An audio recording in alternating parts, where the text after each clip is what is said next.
Can you introduce here? I can. This is Mandala.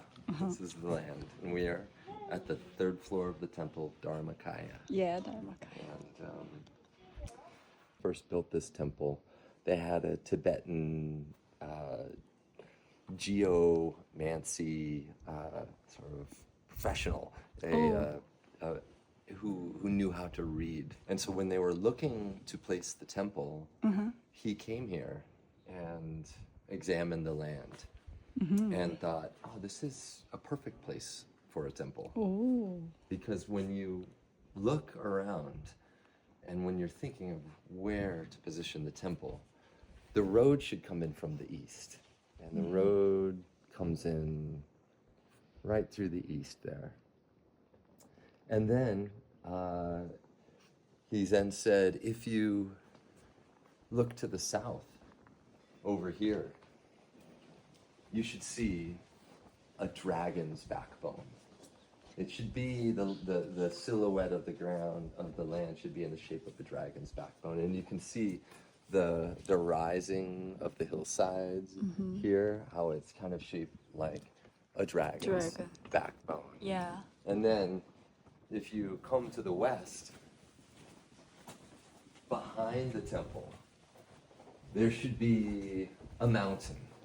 And so here, this mountain, which is actually a false summit because it goes up and then it goes up even higher to Mount Ekajate behind that. And then if you go to the north, you should see a turtle, like a rounded like hump of a turtle, which we have right there. And then he said, hard to do here, but if you lay down on the ground and you look up all around you, like 360 degrees with a wide angle vision, it should seem like you're in the bottom of a lotus flower. And the horizon kind of rises up on all sides, which if you lay on the ground out there, that's pretty much what it looks like. So, yeah. So then they decided, well, we'll build the temple here. And when they built the temple, they, according to tradition, they mapped out where they would feed the Naga and make an offering to the Nagas or the land spirits. And Naga means dragon. The protector. Nagas are kind of like, water Nagas are like water spirits, the ones we talked about. They're drawn all over the temple in places. Maybe that's the one at the corner. Oh yeah, the right. Golden. The trumpet, the temple.